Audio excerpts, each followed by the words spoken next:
da, da, da, boom, internet. And so things were changing. And I saw myself kind of being in the same space that I was in corporate America with that glass ceiling over my head. And there was a lot of people and decisions between me and my check. So it was almost like a wake up call. God was like, "What are you doing?" So I jumped off the road. It took me about a year to kind of finish all my gigs, get off the road. That was in 2014, and make the decision that I was going to transition.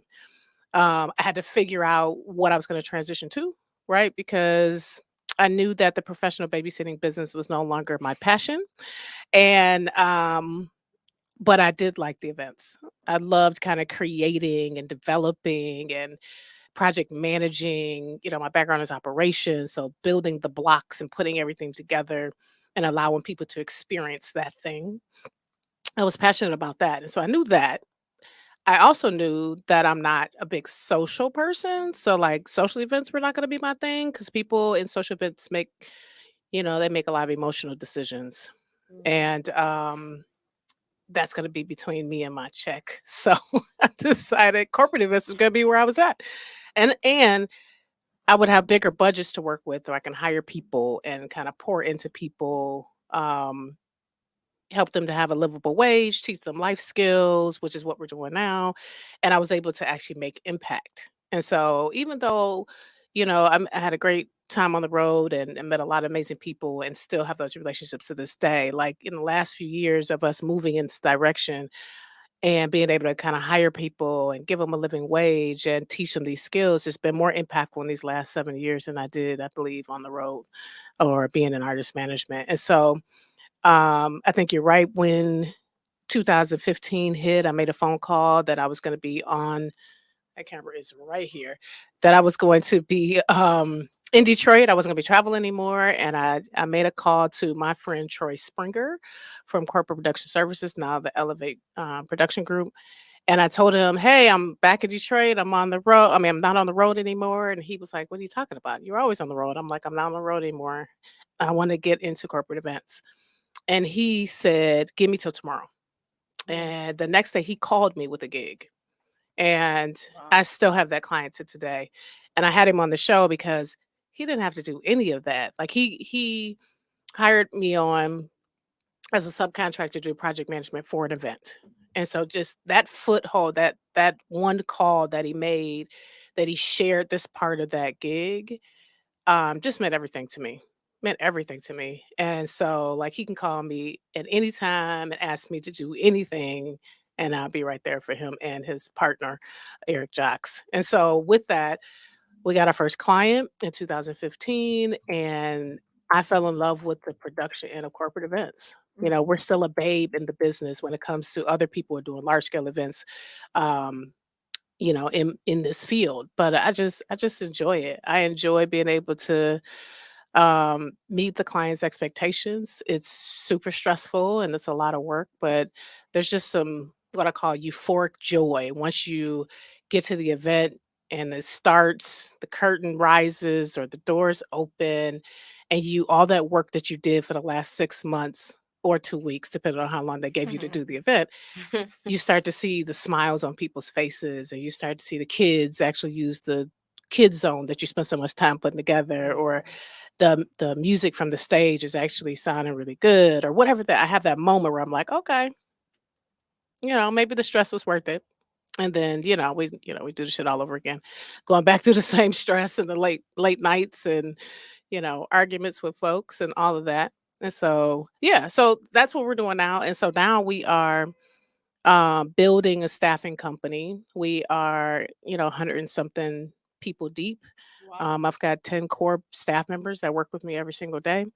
Um, Being year seven, if you're a numerologist person, seven is one of those years numbers that mean a lot. And so in year seven, we've been able to kind of pivot through COVID and, grow 400% revenue. Wow. And be strategic about our movements. And I don't know, I'm just super excited and super blessed. And so the podcast has always been kind of on the things to do list. I have an idea book that is full of stuff, and I kept pushing it away and didn't want to do it.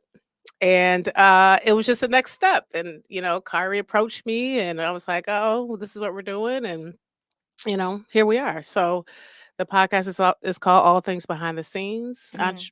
events and entrepreneurship. We talk about all things events, what happens before the event, during the event, after the event.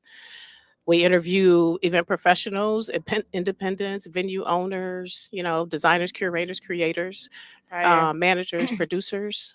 We want to know all the things, and we want to talk about the crazy stories that happen behind the scenes. And so There's I did, thousands of them. baby, thousands. Millions. And I think, when we call them when you're a layman and you're not in that field and you just go and you just want to enjoy the show, you have no idea what just happened to get that artist on that stage Mm, or to get the doors open on time or why the mhm. show doesn't start till midnight. There's a just because there's stories to share and why it's important to kind of know those details if you're going to be in the business, right? And so yeah, so we're going to be talking about that. And this first season I'm interviewing all of the people that I know and that have invested in me, with friendship, mentorship, work, and so we kind of walk through some really interesting stories. People are dropping some real gems. And hopefully that those who are listening, are encouraged. Either you're a business owner or you are in the events industry. And so you should never let me talk that long. Well, there was so much to say. I was listening to the whole arc, and I didn't want to interrupt you because I was just listening to the arc, and I was like, yeah, that's really good. So I just was kind of, yeah, I didn't want to cut you off because I didn't want to Aw. interrupt your thought, and I wanted you to be able to get it all out. But I do have couple of questions, but I wanted to the role just in case y'all have questions first. Did you have any questions, Brittany, that you wanted to jump in on? I mean, I don't have any questions, just comments of I like transition, but what I like about it is through your transition you are able to keep like nice amount of your skill sets and transfer it over, right? Same mentality. Um, so very foundational person you are. But I think, like you said, there's so much that we don't know when we go to events that happens behind the scenes, right? Mm-hmm. So that part I can't wait to get into a little bit. I know that's what you do on your show is talk about it, but I'm That's pretty okay. sure We you can have some talk about it. I mean, some of our interesting guests things. we're interviewing Shahida Mausi with the Right Productions over at Shea Park, and Oh we talk wow. about a couple things. There's been a lot of things that have happened with her and the park and what's happening at the Aretha. I'm sorry, not Shane Park. And so we talk about some of the things and that they had, some of the complaints, and we talk about why the shows are delayed. And she tells a really funny story about an artist who at Showtime in Detroit was stuck in Indiana Oh my and god. didn't get to Detroit until midnight. And when you say to an audience that it's been sitting there for 6 hours. Was it a Wednesday jazz night? No, it's Saturday night. Oh wow, okay. Hmm. Oof, that's tough one right there. Hmm. Yeah. Hmm. Like Hmm. I'm trying to even think like what do you do to start to build solutions like Right. a And that's crowd. where you have to go, right? How do I get this artist here? Everybody paid money to see this artist. I need to figure it out. She goes into detail. She was calling private jets and trying to figure it out. That's hilarious. You know what's funny about that is Drake, Deja's favorite artist. I say that jokingly, That's but sarcasm. uh, Sarcasm for anyone that didn't but catch he that. so he was doing this festival that Tyler the Creator was supposed to headline, right? So Hmm. you see like Drake as the quote unquote mainstream bigger artist, right? So this festival was expecting Tyler to headline. He couldn't, so they replaced it with Drake and he got booed off the stage. So like when people pay money to see, doesn't matter if it would have been me, right? Yeah, As this person that is not even an artist, right? If they wanted to see me, they wanted to see me. If they wanted to see absolutely. Tyler, they wanted to see Tyler. So Absolutely. that's hectic right there. Yeah. Oh my gosh. And the amount of money they had to pay to Drake to be there. That Yeah. they Yeah, right. And for him to still get booed, Oh yeah. right? Yeah. So in the chat, I wanted to go to the chat and someone who is this from the chat? 313, does that say MPH? MPH Productions. MPH Productions. I give you your props and say they've never seen you freak out. When People you say that a lot. I think during the interviews that I had, that Piranha, hey Piranha Head, um, have I ever freaked out? Yes. I would probably say in those hip hop shows down at Shane Park when I was production manager. Yep, freaked out, cussed everybody out, told everybody to get off my effing stage. Yeah, I've done that several times. Yeah. Sometimes you got to meet people where they are. I'm sure. You know what I mean? The little docile, Right? hey, can you scoot over, please? Like that's not gonna work in that particular stage at that particular time. So you had to decide who you're gonna be in order to get the job done. And at that point, F bombs needed to be dropped. So, Yeah. security. Yeah. So and then can you talk a bit about doing business or uh forming your business in the city of Detroit, because your business was national, international pretty much. Mhm. And now your business is I'll say it's based here. Yeah. And can you talk about that transition? Yeah, I think the biggest part of that that I want people to understand is that when I left corporate America, I was traveling for corporate America too. I've always traveled. And so I worked at a tech company and we were installing systems. And so as operations director, I had to travel to these different places from Mexico to Europe and all over the country. So um, I went from that to going into artist management, special events full time. I was traveling with some cover band called The Y. It's a whole other story. But I had always traveled. And so what didn't happen after I got out of college is I never built a network in Detroit. Like I didn't have the same like people at my age now are either in a bunch of sororities and they have all these business relationships and they went to high school with so and so and college with so and so. Now they worked in the sector with so and so they've had this track record. And I think when I put 2 feet in Detroit, I realized I didn't have that. But I really desired it. Meaning I wanted to build at home. I wanted, Detroit is my home. I wanted to build a network here.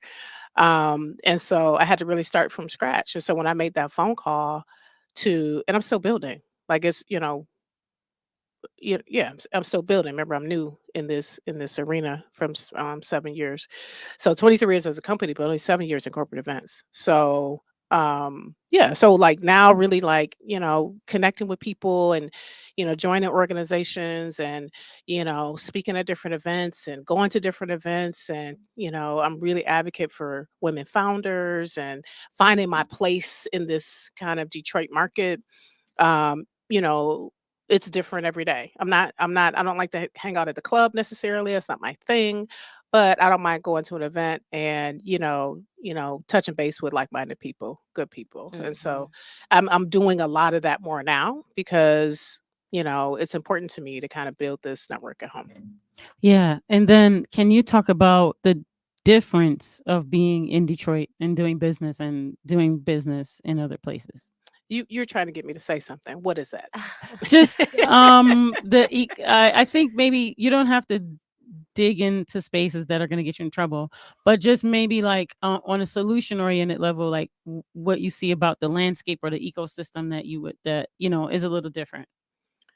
Um, I give all props to folks from Detroit. Detroit is you hear this all the time, kind of a hustling city and is gritty and the grind, as people used to say, is real. What I learned about moving from here and being around about it, that there's always a connection to Detroit. We were in Germany one time and about to go into a club to set up for a show, and these guys drove by and saw the 313 shirts and shouted out Detroit. Didn't speak a lick of English, but they knew what Detroit was. And it just Crazy. like when I would go out, and this is creative kind of space, not necessarily, you also get that, hey, do you carry a gun? And, have you shot anybody kind of conversation. Outside of that, there's a real respect for creatives here in the city. And people that work hard. You're known for that. Now, those are the positives. We're also known for some negatives, and we want to get into that. But what I found was that Detroit, for me, you know, having grown up here and kind of presenting myself in these other spaces, strong, they really respected the fact that that came from Detroit, which was really dope. It was really dope to know that people had that kind of like respect and a little bit of fear.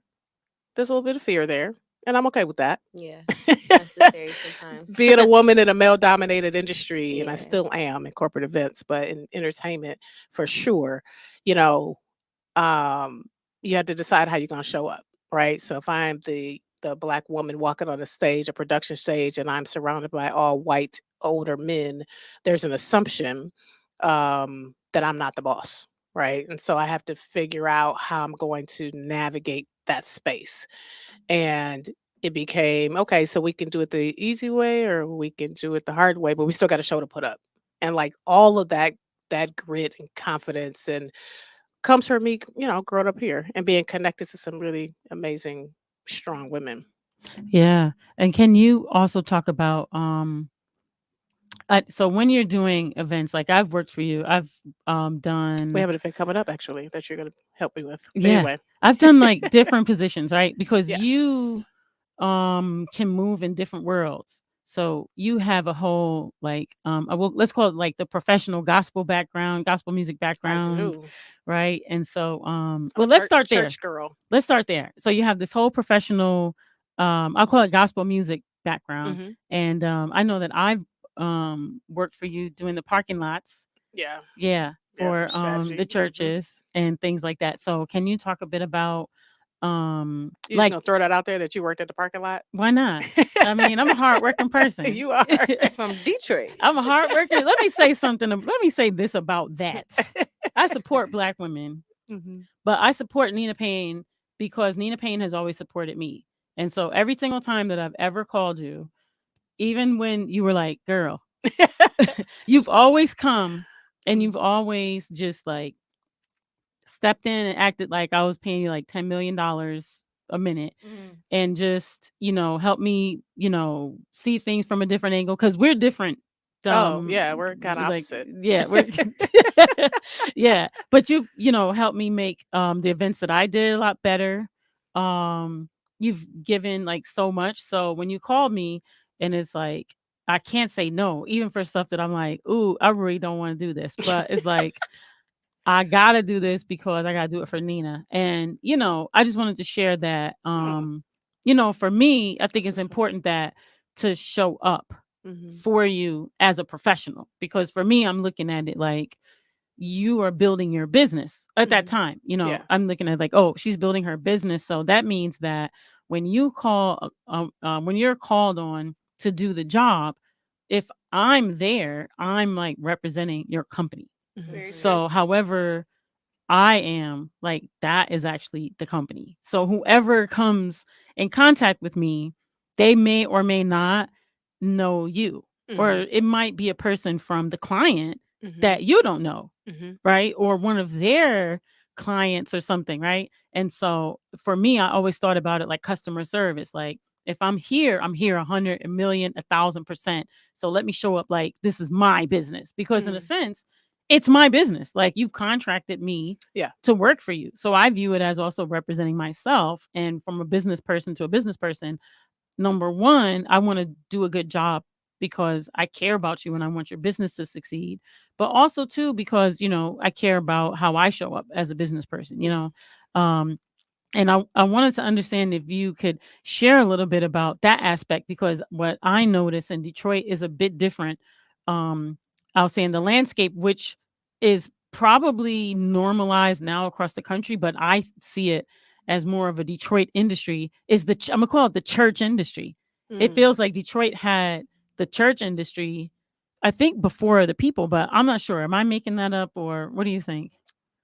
Did Detroit have the church industry before the people? I'm not sure. You gotta ask that So, again. okay, yeah. So, like for instance, we have a lot of gospel families here. Mhm. Like a lot. Yeah. Not that there aren't other gospel families other places, but we kind of get Yeah, we're a cornered little the spoiled. market on Mhm. the gospel families. And so that means that we have experienced um like the professional like gospel music was our music industry. Or I would argue that it probably is arguably our biggest like music industry, Mm. in terms of maybe not now, but over time it's been where people have been able to get a Grammy or you know be seen in the mainstream or do work with other artists. But you were in that world. you Mhm. you have been in that world. um I'm gonna say from before it was like I want to say popular, if that makes sense, because it became popularized after a certain while, but before it felt like it was kind of a insular kind of thing, if that you do you know what I'm saying? I do know what you're saying, and I Yeah. think, when I started in artist management, I was running concerts for a church, right? So I was running all the music ministry for that church, and we would throw a couple of concerts a year. And I invited artists to come and have them perform and all the same stuff that we've been doing for years. And one of them asked me to manage them, and then that led to the other group, Hot Sauce, which people don't realize they started out as gospel. Mm.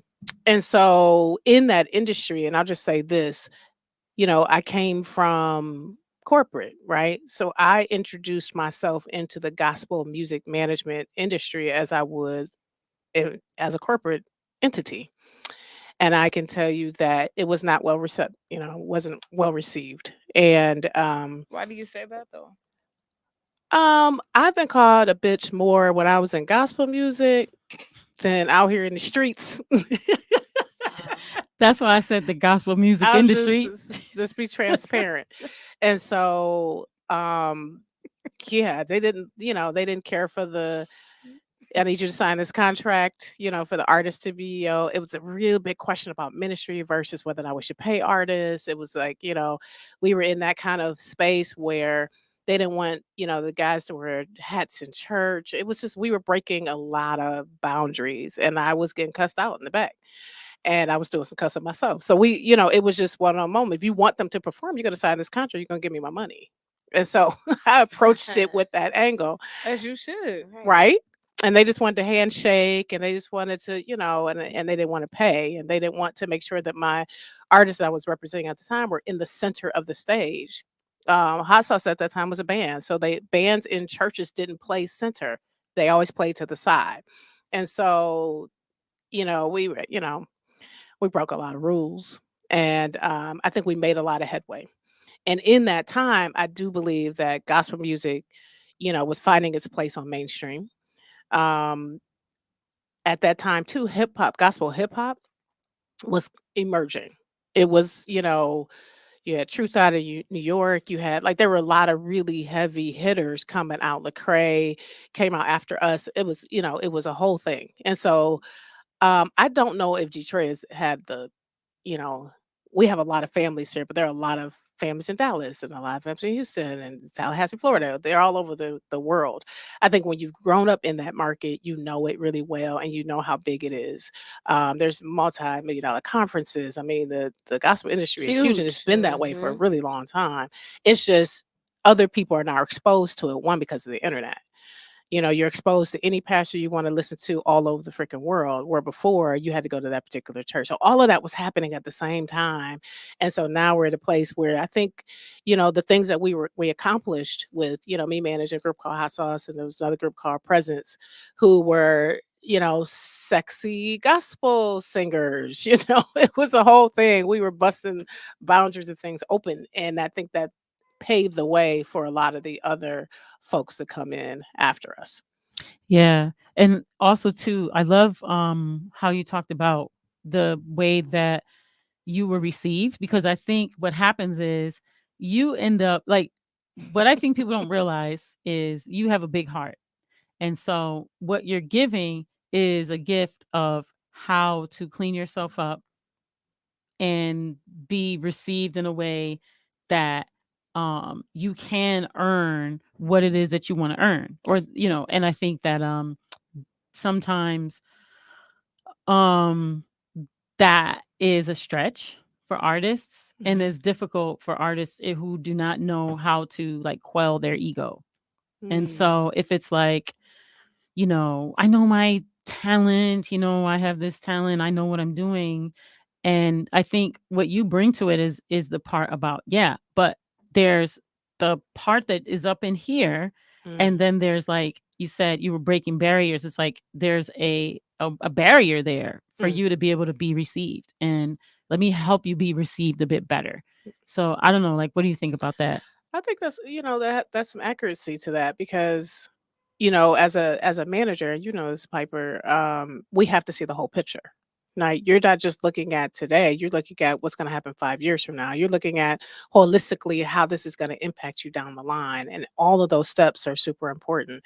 And so when you're talking to an artist, they generally are linear, right? They just want to do music, they just want to play the music. They're not looking at it holistically. And so our job as artist managers is to make sure they understand the full picture. And oftentimes it's difficult to convey that information to an artist. All they want to do is create.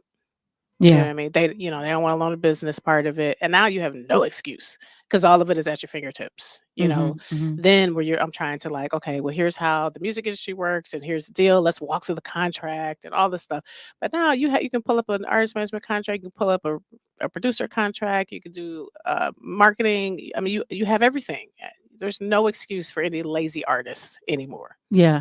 And so before we go to questions over here, can you talk about how you've translated those experiences and skills into what you're doing now, like with your events?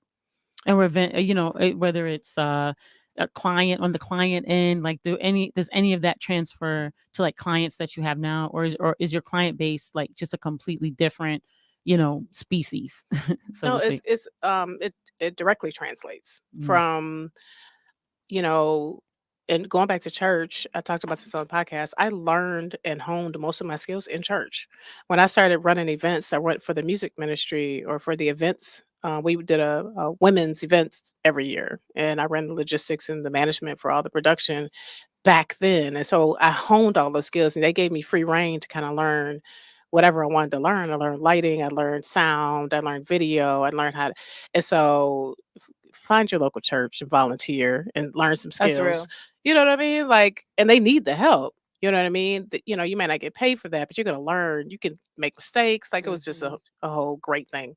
And so with that, I took those foundations and um, from corporate America and built the company. You know what I mean? And then was able to use those production skills, those stage management skills to kind of grow as a tour manager.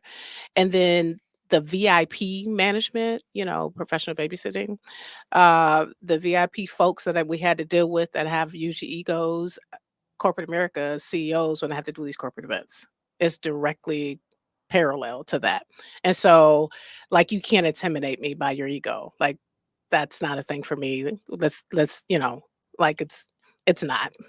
You can try, but we're going to get to the solution as opposed to whatever this you're going through right now and you're having a temper tantrum.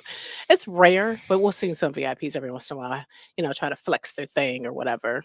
And until you've done music management or had to deal with VIPs in the celebrity circle, like these corporate folks, Right. they don't Yeah. have anything on that. So I was able to transition the skills, I think, into corporate events because they were parallel. I learned Hmm. I'm doing a lot of the same things. And now I'm able to hire musicians and artists, right? Get them a check in corporate space where I couldn't do that before. That's nice. Hmm.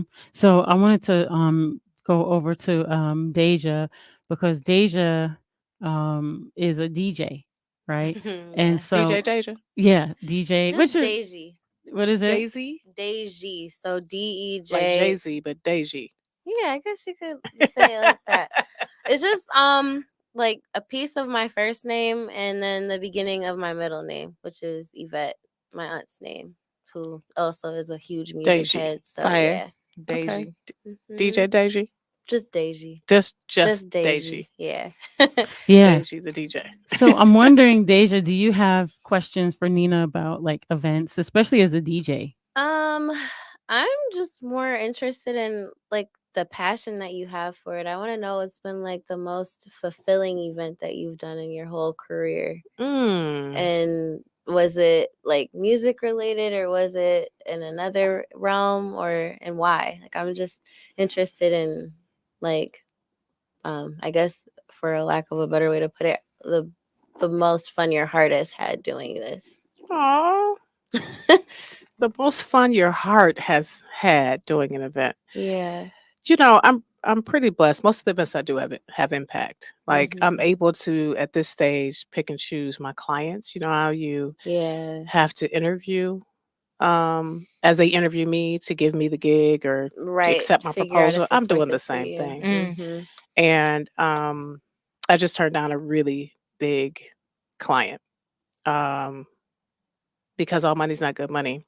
And so the if you lined all my clients up and their events, you would see impact in all of them. Yeah. Like we do, awards banquets, and we're giving awards to people who have done some amazing, impactful things in their life. We did a teen wellness summit where we can bring teenagers together and actually start talking about the things that bother them. And they were actually in our feedback, we actually got feedback from these teenagers who said they had an amazing time and they learned so much and that kind of thing. So they're all really good. I think probably the biggest, most impactful on both sides, it was super impactful and super difficult, Mm-hmm. was probably still today Kim Live at Mac and Third, which was a homeless event that we did years ago I think with I went. with Was 5 people. that in like 2000? I feel like I was in high school, like 2012, 11. We started in 2009, we ended in 2012. Okay, I went to one of those. Did you? Yeah, I had a good time. That's a freaking beast. It was Yeah. a beast. I'm still sleepy. Uh, After it was the brainchild of Toya Hankins, is the CEO of Project Producers, Kim's manager at the time. She came up with the Mhm. idea of doing this marketing event for Kim, and at that time I was working for her and a couple other people as contractors, and there were 5 of us, and we had 2 months, and Wow. we pulled that first event off, and it was 22,000 people that showed up. Wow. Yeah, it was So packed. in Cass Park. And Yeah. at Cass Park, I'd never seen anything like that Yeah. before in Cass Park. We made a lot of noise, a lot of people mad because it just hadn't been done before. And Mhm. so, but I got a chance to meet a lot of folks in the homeless community. So, we partnered with like Mariners Inn and Detroit Rescue Mission, and the money that we raised went to them to help serve and to provide resources for the homeless community. Mhm. And I had never had sat down and talked to anyone, not in that form, who was homeless. And I found out so much. I mean, there's a lot of stereotypes and assumptions about the homeless community, Oh yeah. but I met some really amazing people, and a lot of them that I met chose to be homeless. And so in a place where you would think that they were, they did it for drugs, or, they ended up in a space because, at that time, bills got out of hand and they got unplugged, which all true. But I met several people who just unplugged. Mhm. They didn't want to do it anymore. There was an engineer, I think it was Alfred, and he wasn't on drugs or anything like that. He just didn't want to do it. Yeah. And so he had plenty of opportunity to find housing. He just didn't want to have anything to do with that. Hmm. He just didn't want to plug in. He didn't want to pay taxes. He didn't want to pay rent. He didn't want to do any of those adulting things that Yeah. that we all do Yeah. every day, Dread that we doing. dread, right? Yes. And so there was a moment where it was just I understood, why he was moving the way that he did after his story. You know what I mean? Mhm. It wasn't to exploit. I just wanted to understand and Right. to see how I could help in this place of serving them with this event. And so I did that for 4 years and got a chance to meet a lot of the people, in Cass Park. They used to call it Jurassic Park at Mm. one point because it was the drug, um, it wasn't just Heavy over there. consumed Yeah. the park. But I think after the event, and we did the event twice there, and then at West River Walk was our last event. There was 60,000 people at that event. Wow. Hmm It's crazy. Wow. That's awesome. It was That's insane. great. It was insane. Piper, you were there. Yeah, I was there for 3 of them. 3 of them. Mm. Which ones you miss? The first one. Oh, the very first one. You weren't there. What? I feel like I you should can't have been there. remember. No, yeah, it was the first one because you said the first one was when? 2009. Right. Would Ye- at the end of summer 2009, so it had to be like August. Okay, yeah, I missed that It one. was either the before the African World Festival or after. It was always, one of those. You never want to compete with the African World Festival in the city of Never. Detroit. Yeah. So yeah, I did the I did the next 3. And Okay. then when it ended, my heart hurt like Your so heart bad hurt. Why? because it ended. Because I was like, it was such a great event. It was, and it was what 10-20,000 people, Yeah, something we like that. started at 22,000. We ended at 60,000 based on the fire Dang. department Right. at West River Walk. And Yeah. it was incredible. It turned That's out our well. spot, right? Mhm. It turned out well. It's a lot of freaking people. Mm-hmm. Yeah. Oh yeah. Because then we had to move it. I'm Yeah, saying we did we. 3 at Cass Park, and then we did the last one at West River Walk. Yeah, I It was remember the that first one. concert that they had done at West River Walk. which Mhm. now is a park. Mhm. Then they did, we booked our event at West River Walk, and then the Hoedown came and Mhm. built the stage and did theirs, and we were the second actually to do an event That's crazy. of that size at West River Walk. Mhm. Mhm. Toe And up, we yeah, toe up the grass, toe up the park. yeah. So, Brittany, you do food. I do So I food. wanted you to have a question for Nina about events as a person that makes food and does events Mm. or will soon be doing events. Hopefully, right? She be Sure. doing events. Pop up, shorty. Yeah, Put yeah. it out there. Well, yeah. So like I think about when you guys did African not African World Fest, but when you do your women in hip hop, right? Mm-hmm. And it seems like the food piece is timing, right? I mean, I would assume that your clients' dietary restrictions and Mhm. what they want, and then Mhm. the timing piece. So, I guess what are some of your pet peeves with the culinary portion? What do you see? What are the common mistakes you see the food vendor make? That is a Professionalism, showing up on time. Those are always challenges for me. Mhm. Presentation. I'm always trying to give Black and brown people an opportunity to show up and do well, Mhm. and I have to fight for that. Okay.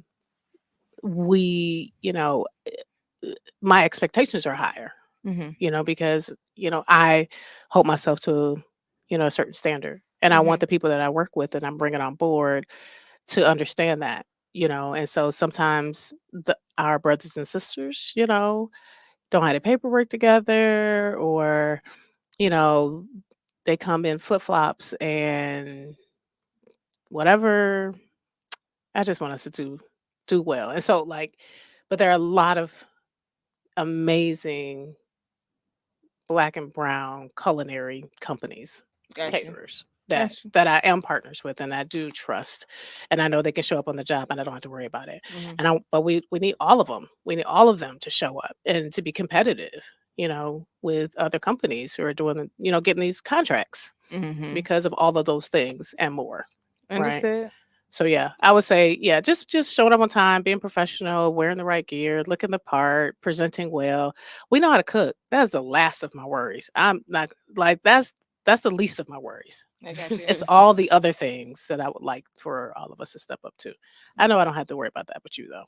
Thank you, Nina. So I want to ask a question that you and I often talk about, and let's talk about cost, not cost, but like pricing. Mhm. So let's say with a food vendor or a DJ or fill in the blank, because you also are with your staffing. You provide the staff for the events, which Mhm. means people will greet you or do all the things like to set up the event or take the event down, but you also often hire people to do these other aspects that are really important to the event, right? Yes. And so we talked a bit about Detroit, so maybe we could, keep it to Detroit. I'm not sure.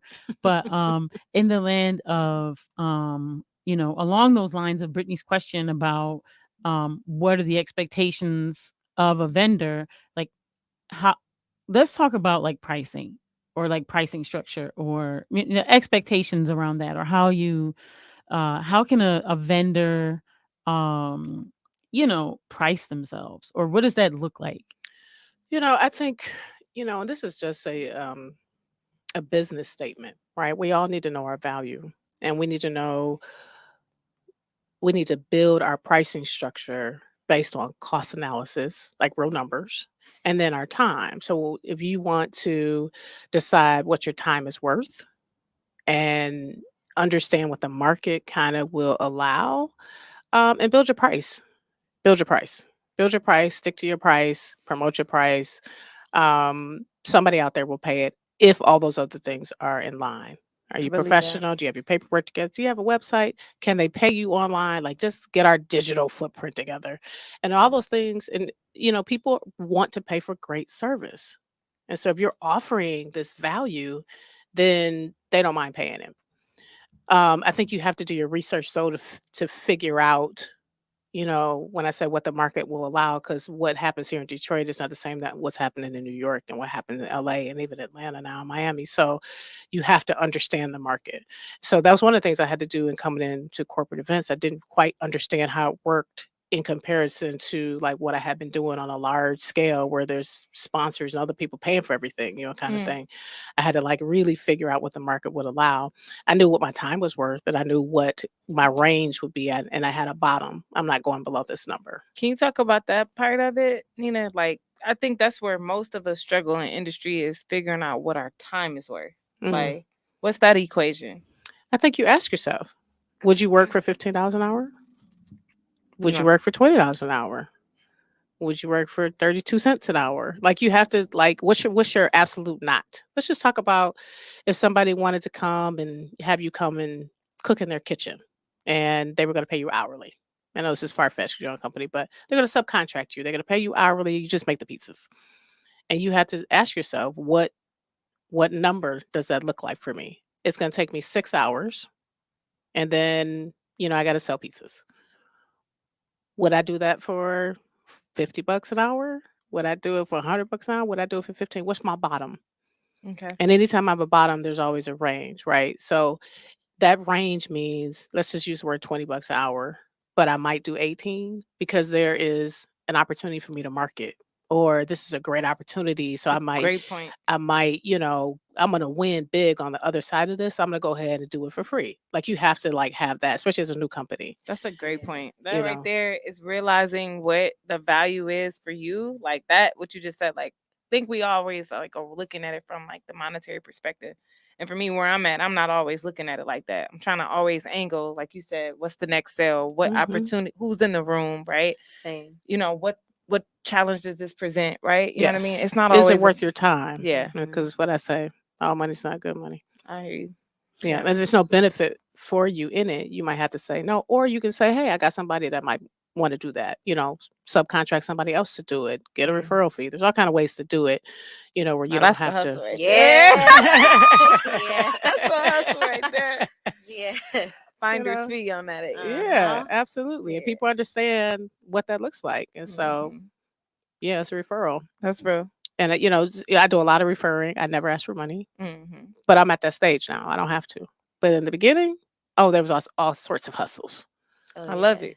Yeah, I mean, we're a hustling city. So, Mhm. if I'm hooking you Think up, then about you it. gonna Yeah, hook me think up. about it. Like, if I'm a person that has the capital, right? But I don't know, right? I have the money to spend, but I don't know where to spend it, right? There should be a fee for that. I know I have all these resources, right? You need them. You don't know where they are. I wouldn't be opposed to paying a fee if I had the capital and there was a middle person People that do could it all get the me. time.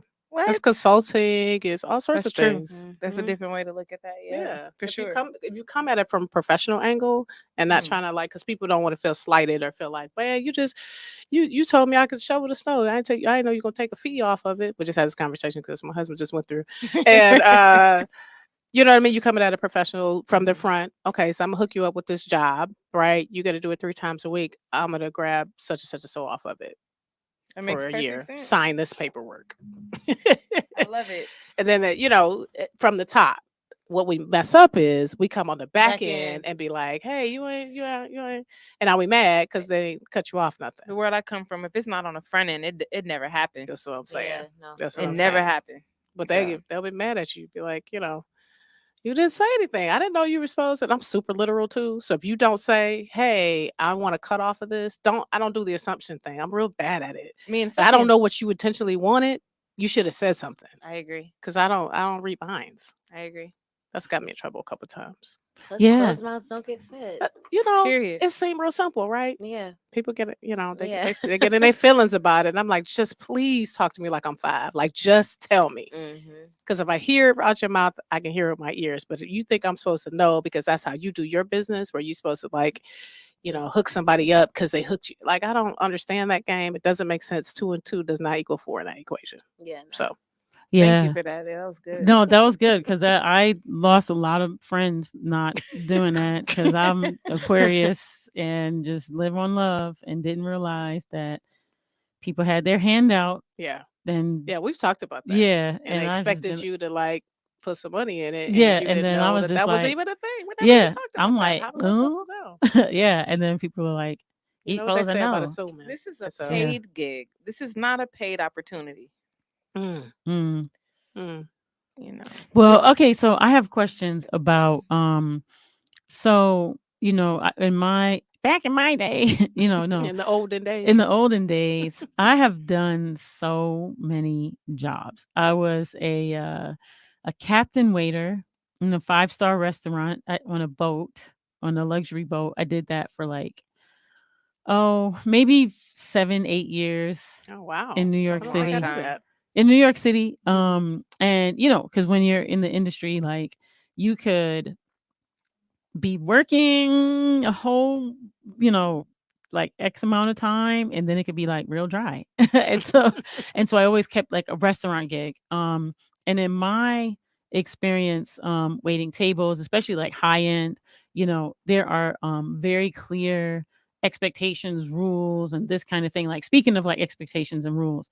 And so are there things that you would want people who you want to work for you to, like, skills that they need to have, or maybe there's some training, or maybe there's just, like, how do people, what are some things that people need to know if they're going to come work for you, and be in this event business? And it might be anything from, you can't be on your phone while you're supposed to be, Hmm. greeting people.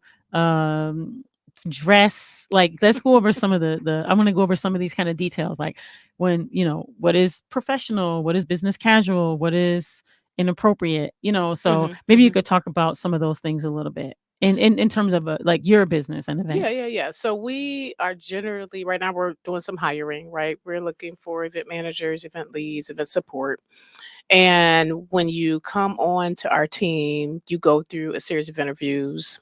Um, we teach about company culture, integrity, honesty, dependability, loyalty, head on a swivel. There's some basic kind of things that we walk through over and over and over again to kind of set the expectation.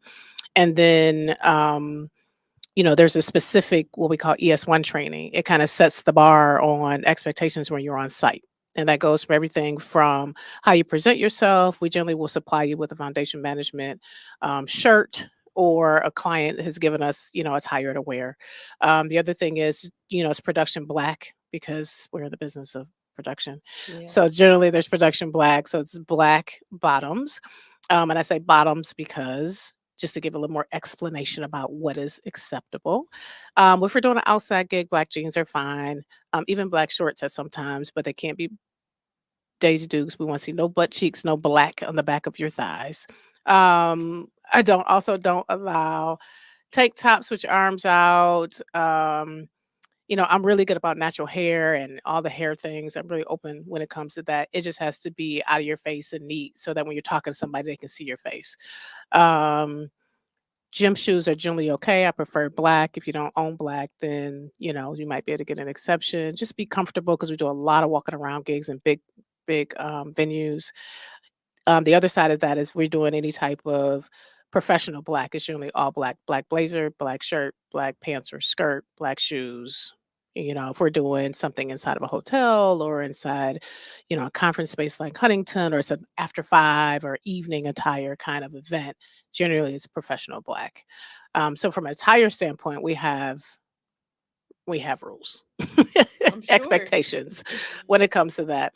Our outdoor festival stuff, we can just have a little bit more lenient, but there's still a uniform to wear.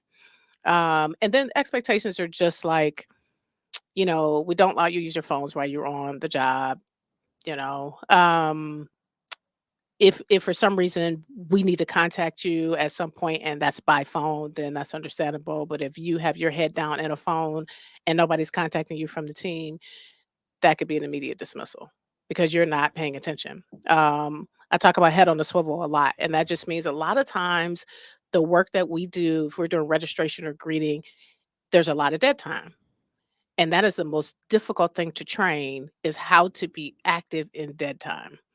So head on a swivel is just a concept, is that you need to be looking around constantly. If a lady needs help across the street, if you need to, hey, you need any help? Can I help you with anything? You just need to be ready all the time. And it's a difficult thing, especially with people who are just they've never experienced that before. So my job is to stand here and wait for somebody to come to me. Yes. And so, like, doing this and That's a no. You're ready. You have a smile on your face. People can approach you because what happens, you start doing like this, you're unapproachable at that point. That's They're not true. going to approach you. They're going to go to the next person. And so teaching that type of thing is difficult. We do Grand Prix. Grand Prix is one of those events where there's a lot of dead time in the sun. Mhm. And so we just try to keep everybody hydrated and give them a lot of breaks. Um, but we're teaching life skills. We're teaching you to be disciplined. You know what I mean? We're teaching you, if a client comes, right? Or and everybody's a client when it Right. comes to our what we're doing on site. Also, your team member. Your If your team member is having some sort of issue, my expectation is that you're going to help that team member. If you have a question, you're going to go to a lead. There's some expectations there. And I don't care if it's an attendee or if it's the person who hired us. Everybody gets treated with utmost most respect. Um, and we're assisting at all times, just in a space of just being available. And so I think for the most part, that's kind of the expectation. Our leads have a little bit more responsibility. They have to be there early. They have to do a lot of the setup. They do the training. They make sure that the ES1s or our support team have the information that they need. So it's kind of a train the trainer concept. And then our event managers will be the one over the entire gig. So they will be training the leads will be training the support team. We do gigs that could be over 100 people on the job at one time. Wow. Just kind of depends.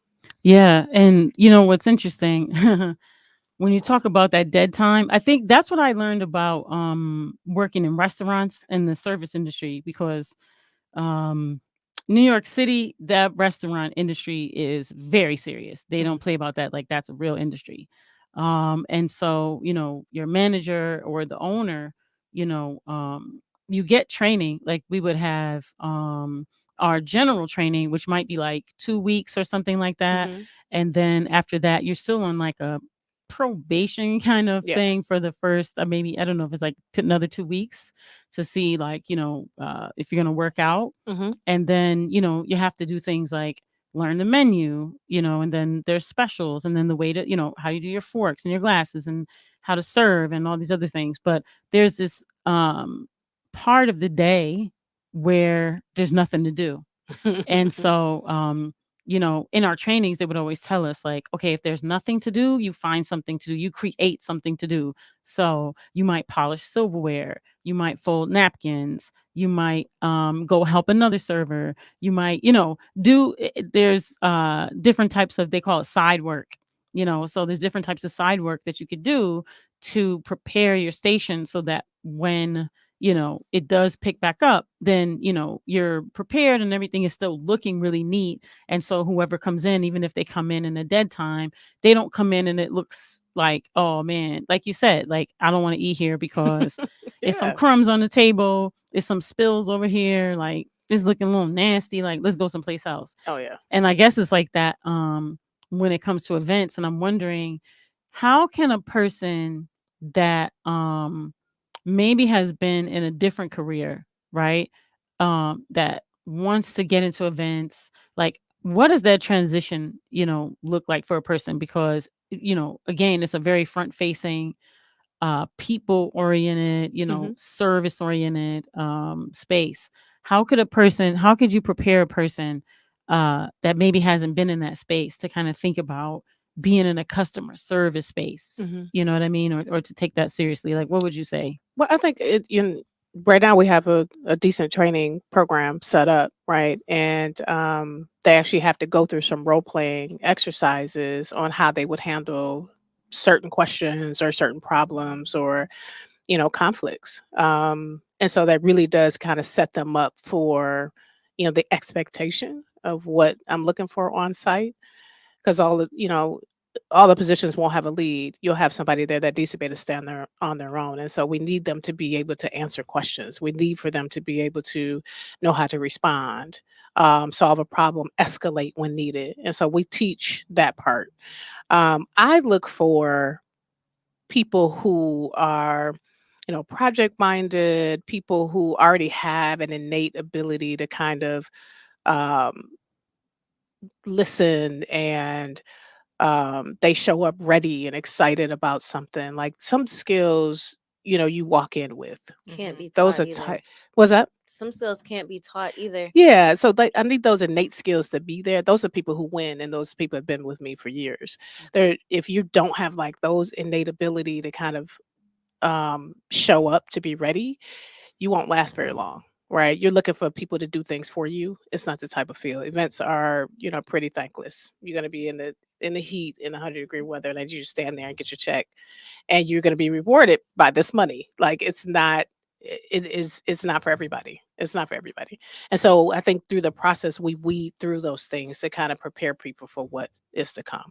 And then, sometimes it's training on the job. You get out there and we thought you might be a good fit, and you can't hack it and I might have to send you home, or you thought this was something other than what it is, or you knew the rules, but you decided to do something different or whatever.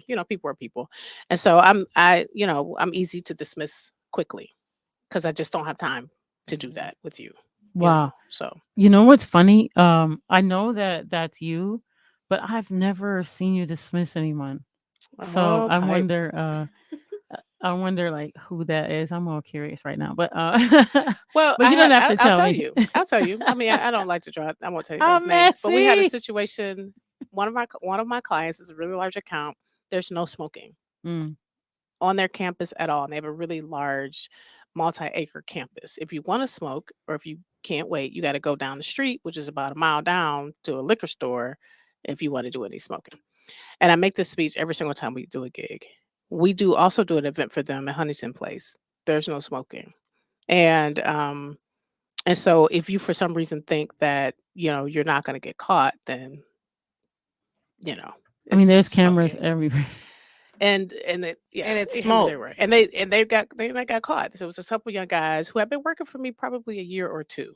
And so it just goes to show that some stuff we might have missed. But they were in the main bathroom where the CEO could have walked in at any moment, vaping and smoking or whatever. One of my leads caught them. And it was just like, I don't know why you would risk that. So you can no longer work for Foundation Management.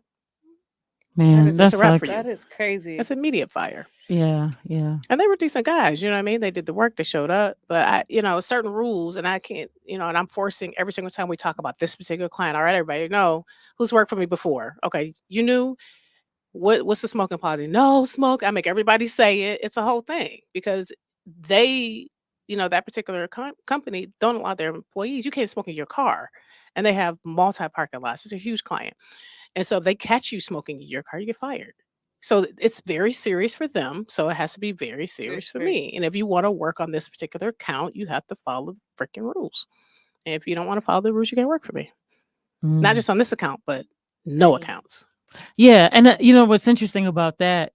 That kind of goes back to when we started at the beginning, and you talked about um maybe some of the misogyny you might have um experienced, but just in the land of leadership and women, leadership, and that I would call that possibly an example of people not Mhm. taking women women leadership, or taking it for granted.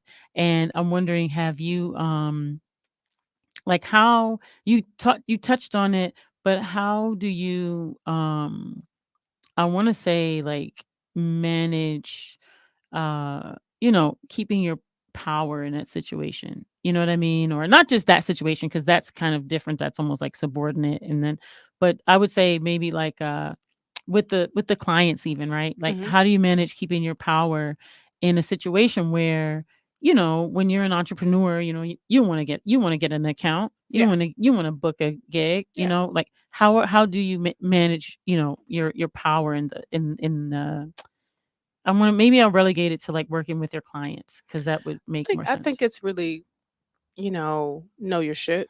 Mhm. Like really be confident in what you know. Understand that you may not know everything, but having that um the gumption to figure it out, come back the next time with solutions. I'm a win-win solutions oriented person. And so if there's a problem to be fixed, my goal is to solve it. And so I solve problems for my clients where they don't have to worry about it or think about it. You know what I mean? So I become they're depending on me. You know what I mean?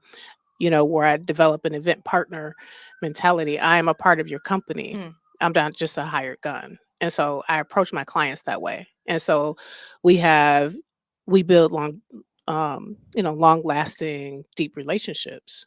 I'm looking to work with your whole portfolio of events through the year, not just a one off.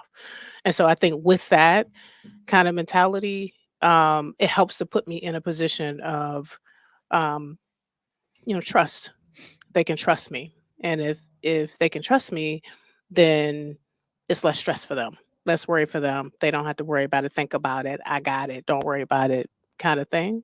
And so that presents power. What happens is often when hands change, right? So somebody might have brought me in. 99% of my work is referrals. I don't do any advertising, and so somebody brought me in from a referral. They saw me doing this over here, wanted me to come over there, and then that person who brought me is now gone. I've got Mm. to resell myself to the next person that's in that slot. So that's always interesting, right? Because Mm. they're wondering who is this person and why does everybody, want her to do this particular gig?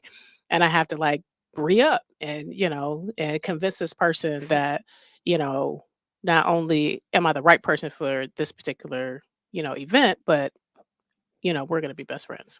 Mm-hmm.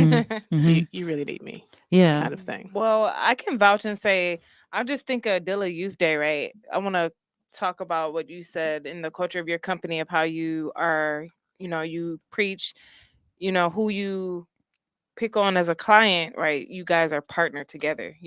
I remember being really, young with Piper and just kind of helping her out and volunteering and really understanding what she was doing and thinking that this was just as much of your event as it was hers, Mhm. right? You're walking the event, you're engaged, you're looking at things from things being on the floor all the way to what the person that's hosting, I mean, at the door is wearing, right? Very engaged. Mhm. You know what I mean? So I love that. I saw that visually myself, right? Again, I thought that you guys were putting this event on together, Yeah, we were. but I get it. But you know what I Okay. mean? Like, Right. I know. So it was Piper's event, Piper's yeah. brainchild, and she asked me to come on to help her kind of, stretch it and grow it and develop, and so I, I own things, right? So if I'm gonna do it, I'm gonna own it. And just Love like it. when she talked about, if I'm gonna work for somebody, it's like I'm working for myself, and I want to show up the way that I wanted somebody to show up for me. And I think that's why we work so well together. Yeah. She can depend on me. I'm gonna show up, and we're gonna, we might have to argue, and I might have to cuss Piper out and all her people. But but at the end of the day, we're gonna have an amazing event. I let me love it. let me say, Nina has never cursed me out. She's joking. She has Oh lovingly, my and she has gosh. No. lovingly helped me see things differently. You said lovingly. Go ahead and clean that up, Pipe. Good job. Great I job. never, Question, never, though. ever use a cuss word with Piper. How do you deal with, like, in a situation where like the hands changed, as you mentioned? How do you deal with micromanaging someone Mm. that's untrusting or afraid of, like they're acting like Chicken Little? Like, how do you deal with that? I generally let them do that. Okay. Because what happens 9 times out of 10 is that they realize at a given point that, um, they're doing work they don't have to, or, there's no ego here. So if you Mhm. wanna do all of that, then God bless you. Like, it doesn't really bother Affect me you, yeah. anymore. And what happens is that ends up falling off Okay. because 'cause I'm right here. I'm not going anywhere. I got this. But if you wanna, like, recheck it and all that, you can do all of that. And so once I've proven that, then generally I don't have to deal with that, Okay. which Yeah. tends to happen. Mhm. Well, I have a question. Uh-oh. This is a controversial question, and I asked this question on Facebook before, Oh, okay. and it caused quite a stir It did. with the arts and culture community. So, you and I have talked about this a bit, and I want to get you guys in on this too because you're different generations. So, all right, now I It's a R. want Kelly question. to. Oh no, Oh. don't worry, you don't have to worry about that. We're done with We're that. done muting him. I Well, mean, he stayed muted. Sorry. Yeah, yeah. Okay. So, when it comes to artists, right, and musicians or people who performers in the city of Detroit, I have come into I want to say conflict with people where for me as a promoter, independent promoter, right? I'm not Live Nation, you know, and I'm putting my money and my reputation into it. Um, and then, you know, I'm hiring a DJ or a band or a musician or whatever. And then that performer says they don't have to promote the event. So I know you don't really do these types of events anymore, but I just wanted to get just in the land of you being an events professional. I wanted to get your take on it because one thread on Facebook was like, the artists were like, oh, it's the promoter's job to promote the event. And so all I need to do is just show up and perform. I'm going to say my position is I think as an independent, I don't think that's true. I think the artist needs to be involved in their own promotion. But now that you're on this side of life and you're, you know, I wanted to get like your take and maybe you guys take too. I'm gonna just say, man, it's levels to stuff. I'm interested to hear how Nina feels, but I mean, it depends on the space that you're in. Like, I'm not gonna expect Dej Loaf to do her own promoting, but I might expect if I put out my own album and I want it to sell 2 copies, I might want to tweet it. I might want to put it in my story. I may want to make some cool TikToks. I mean, it just depends on, you know, when you're an artist, that's just like me, like in the pizza thing, right? Yeah, I think my pizza's good, but I'm in a neighborhood that I don't know. Like, the first thing I do is I'm passing out the flyers in the neighborhood. I can't expect, right, GMAC, who was on marketing, to do all the marketing, right? I'm not Little Caesars, Domino's, Pizza Hut popping up on the east side off Harper, right? So I know who I am. I know what my value is, and I'm okay with hitting the streets and doing my own marketing. But once I get 2 or 3 pizzerias, no, I'm not promoting my own pizzeria at that point. Okay, wait, what did you want to jump in, Deja, or you want Nina to answer first?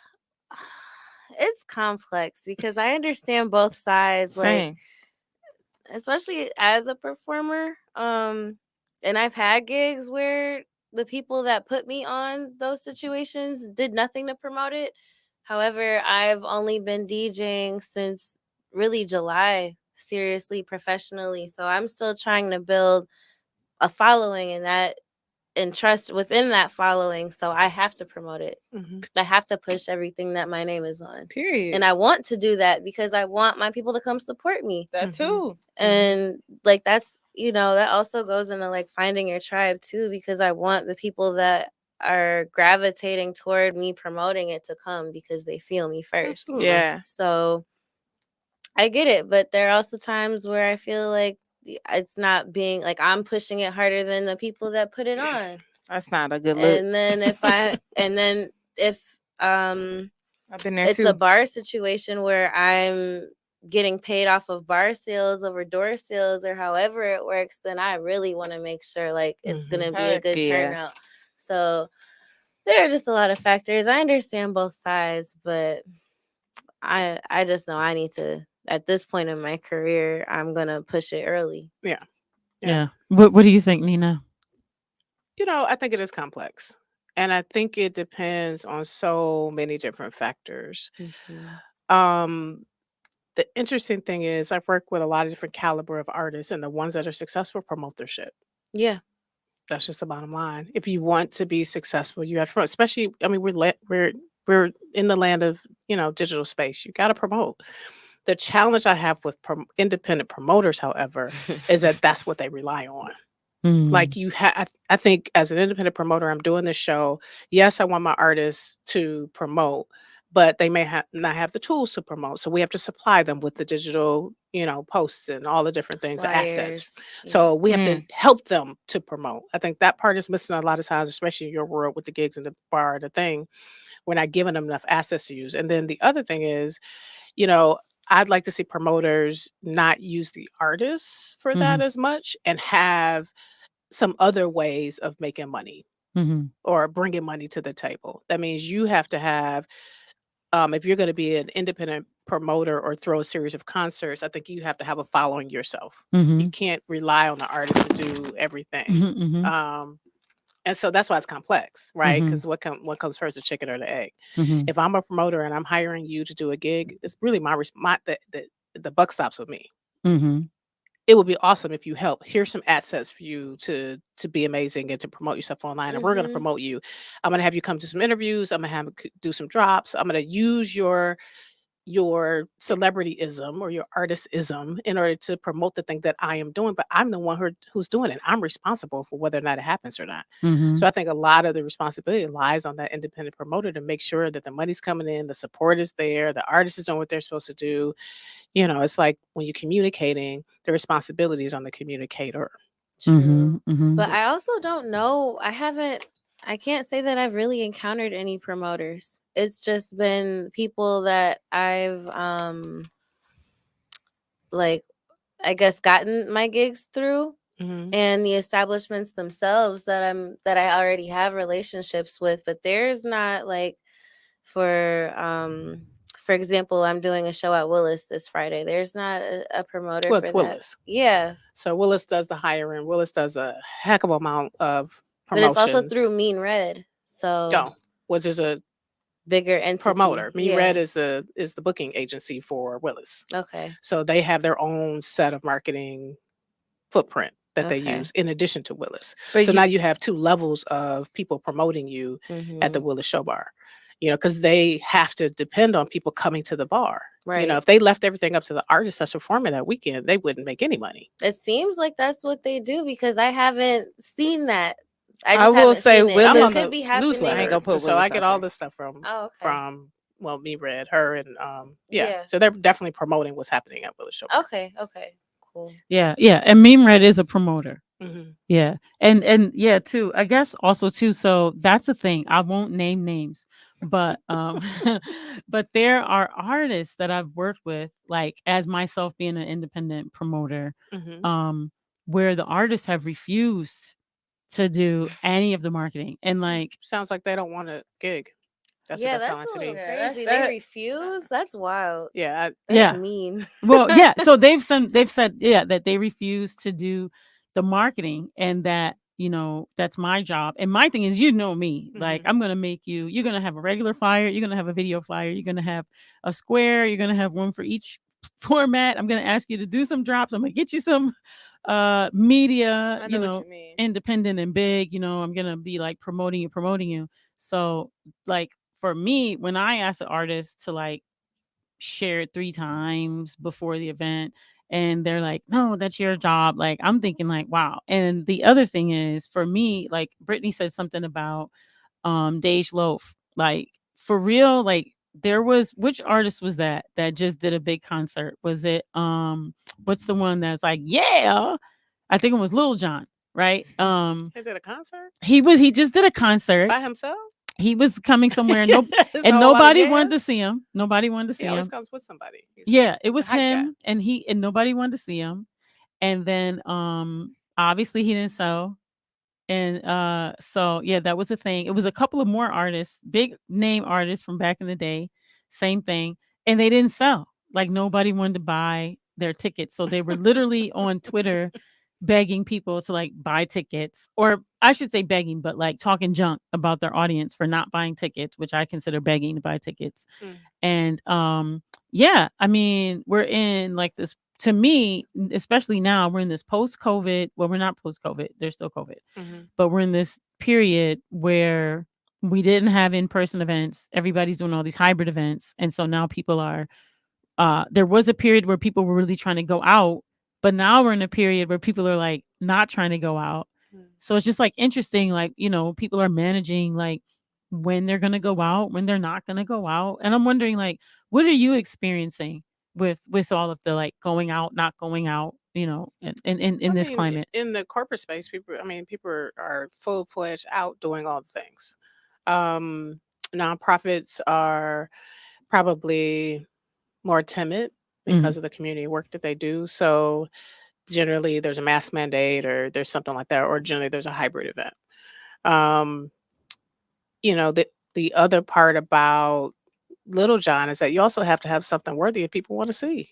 I mean, that is also the responsibility of the person who put the show together. Why would you do a Little John You know what I mean? So you have to know what people want. You got to know the market. And so it's your responsibility, my responsibility, if I'm doing a concert, that I got to bring the right artist and the right angle, right, to in order to get people in the room. I could have told you that wasn't going to sell. Like, Yeah. like, what are we doing? Yeah. Like, I don't Yeah. It's understand what not a we're doing mystery. here. Who thought It's, that was a good idea? it's not And a so mystery. I think that doesn't really equate to like what's really happening. I think they just Mhm. nobody just wanted to see the show. Yeah. I think what is interesting is how expensive these freaking tech concert tickets are. Mhm. Everybody is like Dog, what's up That's with robbing that? people. Ticketmaster. Yeah, That's Ticketmaster. I mean, even it's the after Ticketmaster add they $27 for 3 fees, the No. base price for the tickets are way higher than I've ever seen them before, ever in True. life. I guess I need to know though, like, what's the negotiation? Like, we were talking about this. Remember, Yeah, just the other day. we Like, just talked about what's this. the relationship between, like, okay, the artist, the who's paying for who is the record label paying for the tour? Who's paying for the tour?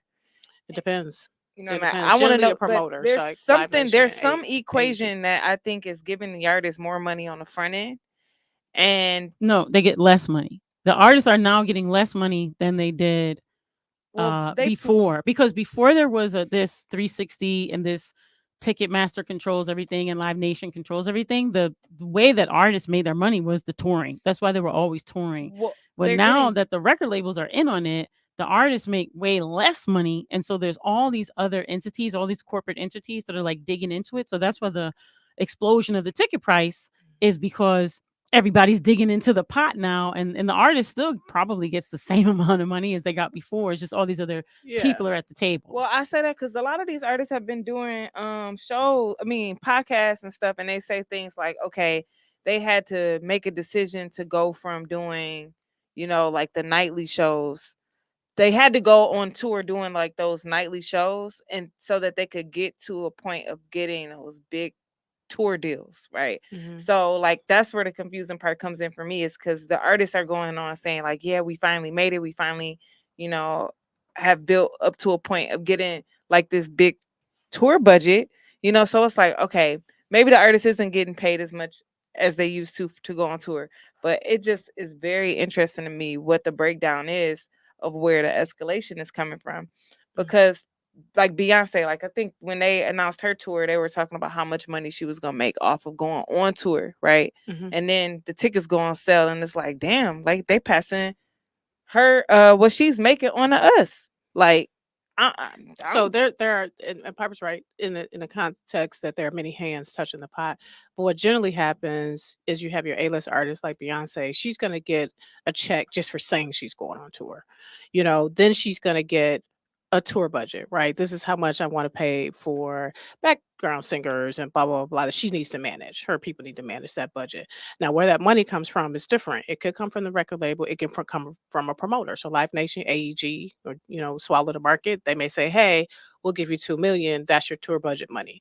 Then what happens is, depending on how many seats she sells, she gets a back end deal. So if she sells out at these arenas, there's another check that she gets.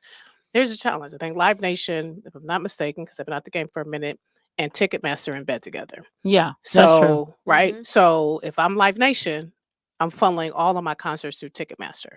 I'm going to get paid twice. So now I'm getting a deal off of the seats, and I'm gonna get a deal off the tour, and I'm gonna get back in money for how many seats I sell. Here's the other part about that. Resale tickets. Resale tickets round is a huge, huge market. So when they open up a percentage of sales at Ticketmaster, and they're exclusive, that I'm gonna buy up as Ticket Stub or Ticket Leap. There's a bunch of them that I'm gonna grab this block of tickets and I'm gonna resell them. Here's the funny business. I'm reselling them back to Ticketmaster, and so that they can sell them to you. I'm gonna get my fee. Ticketmaster's gonna get a guaranteed fee. Promoter gets a fee. Like, it is just crazy. Sick. that is It is sick. so crazy. Only So now, to see the now art. all of this is added up, and we end up paying, beyond the service fee. Now the ticket is, $8,000. I just saw that with Jill Scott will be here next week, and I was just curious to see what the ticket difference Mhm. was when they dropped and what they are now. On I want to say it was an official ticket site for it and not like a resale site. What was like 200 when the tickets first dropped is now 1,200 That's just this is just for a crazy. For Jill orchestra Scott. pit seat I love you, Jill, at the but Fox Theater. At the Fox, And $1,200. here's the thing about the Fox Yes. and some of the venues. You know, you got to pay 30, 40, $50,000 just to do one show. So you got to think about, I got 5,000 seats I have to sell. A portion of them have got to go to corporate sponsors, Live Nation. So I can't even sell this group of tickets because Got they you. all get those tickets in the contract. I got to sell the rest of this 3,500 tickets, right? How do I make money if I'm spending $50,000 on a minimum plus my tour buses and per date? How do I make money off of that 5,000 seat, 3,500 seat venue if I don't have $200 tickets? Yeah, I'm not. When you think about the numbers in that way, then how do I pay for all these 12 musicians and 25 background singers, At this and all point, the the hustle things is to per show? go go to go to a music festival. You pay $800 for a whole weekend. You get to see 1,000 artists. Man, I think that's the better deal these days. It's like I'm the not going. drive-in versus the Yeah, regular I'm movie. You not. go to drive-in, I'd you get much two rather go to movies for one. Chicago for 4-hour drive for a full weekend, Thursday, Friday, Saturday. Pay. I mean, it probably is gonna go up too, but I've gone to 3 Lollapaloozas. I think I paid $300 for the full weekend. Mhm. Saw like 40, 50 artists. Yeah, That's a lot of artists. yeah. I mean, they, you know how they go, right? Yeah, all day. Well, I think so. To equate it, right? When we did our concert, we did it 2016. Which one? The Women in Hip Hop, the Oh. one at the Garden Theater. Oh yeah, Yeah. Rhapsody. So for that, just the concert period, we had the conference, but I'm just going to talk about the concert period. So for the concert, we had to pay for the venue, we had to pay for security, we had to pay for our headlining artists, each one of the artists. We also had to get them some food because hospitality. We had to I think I said insurance, security, promotion, marketing, and all this stuff costs money. And Yeah. so that Income, venue was food. food. Writers. That venue was Like printing, backdrop tickets. yeah, the tickets, right? The budget was long. It was long. And so like for that one, we ended up, I think we signed the contract with Rhapsody in like 6 months or something like that before she got here. And she wasn't really known here. We actually introduced her to the market. And so people didn't know her. So Right. literally did street team almost every, like, what was it, like Thursday, Friday, Saturday, was out in the suburbs. And I also hired a team to go out there, the Embarco, shouts out to them, to go out to all these, like, Beyonce concerts, Anderson .Paak Right. concerts, and just giving flyers and trying. And this was like 6 months of hardcore promotion just to get it was 1,000 people, which we sold out, and the tickets were only $25. And Detroit is just, I've been told, is a hard market to sell It a is. concert in, because people are like, I'm not paying to go see nobody. Right. So can you speak Depends about on that? the venue. As a goer, it also depends on the venue. Some prices are outrageous. Yeah. Well, if it's a, concert type venues are a little bit more complex, right? So I have to have a whole lighting rig. I've got a whole audio visual rig. I got Yeah. to be able to service a number of people so they can hear all the things. The show has to be amazing, all of those things. And so, I don't know, Detroit being a tough selling market, I think, I'm no promoter anymore. I don't really dwell in that space. It's like, nails on a chalkboard trying to convince people to come see my thing and expect them to show up. So I don't really dwell. But what I do know about Detroit is that you give them something and they feel like they're getting a lot for their bang of money, they'll pay for it. I agree with that. Yeah. They'll pay for it. They might not pay till the day before. Like, we're a slow walk up paying kind of I community. realize the traders are like to the door. Yeah, To the door. it's like you might not sell yeah. a ticket on Monday, but by Thursday, Tell you me might be about it. doing okay. Yeah, we know that from working at production at Shane. Mhm. Sometimes they need 2,500 seats sold, and it's 2 hours Tuesday. before the show. And so it's slow walk up. Disposable income, right? We only have so much disposable income. What am I gonna do over here? Am I gonna pay it on this concert? Am I gonna go out with my girls? Am I stay at home? Let's figure it out. And so we figure it out as we closer. We That's spend real. money. I love that analyzation. But they like getting a lot for their bang for the buck. And if you can sell it that way, I think, Mhm. are there activities? Are there stuff to do? And who's going to be the name person that's going to be on the stage? They really do like a good name too. Like I it's was gonna so and say so. Detroiters are super loyal to like. I mean, y'all know like Erica Badu. Y'all already know what's up when Erica is booked for Mm-hmm. Aretha, right? Frankie Beverly and Mays, right? That's another Mm-hmm. Detroiters. Future, I know y'all don't deal with that type of stuff, but They like Jeezy, him. right? Like Jeezy every weekend. Gucci, you know what I mean? It's these certain set of artists that come to Detroit and Detroit, is gonna support, you know what I Yeah. mean? Or even if it's just a certain sound, a certain aesthetic, maybe they've not even heard of the artist, but because they have this certain aesthetic, right, Mm-hmm. Detroit is gonna vibe with it. So Yeah, that I agree with includes, that. house music or any of the Mm, other genres of music. There are certain ways that you have to package that for it to be palatable for a Detroiter. that's Mhm. real. And as promoters, they got to study that. It's Mm, their Mhm. job to know what that is so that they can put great packages together that's and real. sell out. I Mhm. love Mhm. that. Oh my god. I have so many things I need to ask, but probably shouldn't. So what I'm gonna do? Uh-oh. No, just because What you want to ask? no. We'll keep it My kosher. favorite concert That'll be behind the scenes at the Aretha. oh my god. No, we can't talk about none of that. But there's so many. That could be a mini series. Patty LaBelle shoe collection that you showed me that one time. Oh She Oh, yeah. brought like cases of her shoes on no, that tour. might be Marv Neal talked about that. Yeah, I wouldn't have seen that. Or well, I know. Well, never mind. I was about to say something, but let me just keep it tight. I But love Pay the Bill, by the way. I do love too. Patty LaBelle. Yeah. So want to know just before you go, I wanted you to talk about foundation management. Like, what can we expect for like 2023 and 2024? What should we look forward to from you? Well, we are, outside of the podcast, which is going to be a whole new thing. We're actually going to be adding some live vignettes at different venues. So we're going to be recording and interviewing the event managers and venue owners. We have a series that's coming up to kind of highlight some of our favorite venues and kind of how you even pick a venue and what to look for, that sort of thing. So on the spot kind of videos. When I'm going to do that, I don't know. It's in the dreams. It's in the works. The other thing that we're doing is we just became the event partner for Mirror Grove Conservancy. So event management at venues. And so that's a service offering that we've got 2 accounts now. We're looking to kind of expand in that space. And so we come in and we consult with, if you have a venue, we consult on the best way to kind of increase your revenue or upgrade your operations or do some hiring. And so we come in with a strategic plan and then operate that. And then the other thing is we can provide you with a whole team that can operate your event business for you on the grounds. And so we've been doing a little bit more of that. Our staffing side of the company right now, I'm developing a sales team that's going to go out and we're going to really kick up the staffing side of the company and to get more gigs in for training and to be able to give people a living wage. That's really a passion of mine.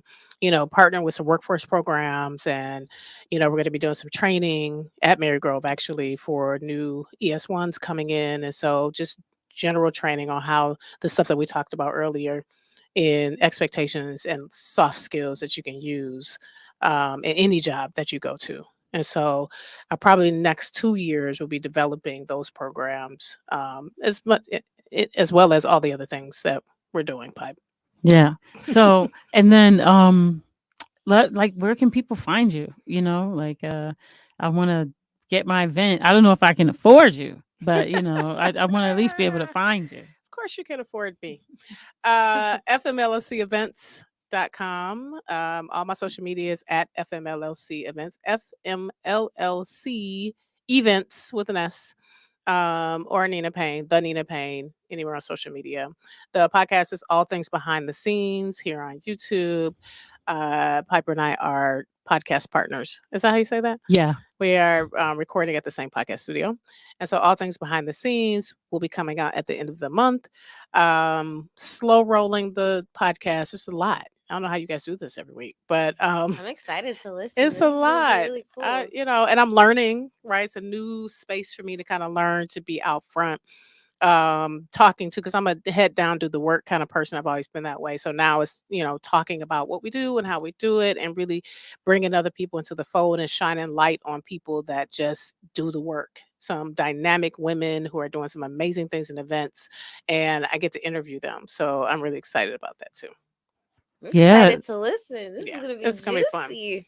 So, and did you guys have any questions before we go? No questions. Just happy to hang out with Nina. Shoot. Yeah, this has Great been to awesome. meet ya. Great Shoot. comeback. How fun. Yeah. So, so thank you, Nina Payne. I'm really white. Thank you, Nina Payne, Like for in there somewhere, right? well, yeah, I wanted you to be able to shine a little bit. Yeah. So appreciate you coming out. Appreciate you sharing a little bit of your time with us. You're gonna Yeah. have to come back Yeah. and talk Yes, about some please. more things, especially if you have events that you want to promote or anything like Yeah, that. I think Yeah, so. That'd or be awesome. yeah, and thank you, love you, appreciate you. And I'll just say this has been Piper Carter Podcast. Keep listening. We're on the Detroit is Different Podcast Network. Hopefully, we'll have Brittany and Deja with us more and more and more. Yeah, I'm back. Yeah. I'm Great back. perspective Back, from back, Yeah. back, back. the generations. I love the intergenerational conversation. You guys are needed. Yeah. Thank you. Yeah. So and we're on all your social networks, but we have a website now, pipercarterpodcast.com. We're on YouTube live at 8:00 p.m. ish on Tuesday evenings Eastern time, and on Instagram, Piper Carter Podcast. We have a Facebook group. So join our Facebook group to join the conversation, because we're always looking to, have our folks be engaged. We don't want to just be talking at you. We want to be talking with you and hearing from you. So we will see you next week, and have a good week.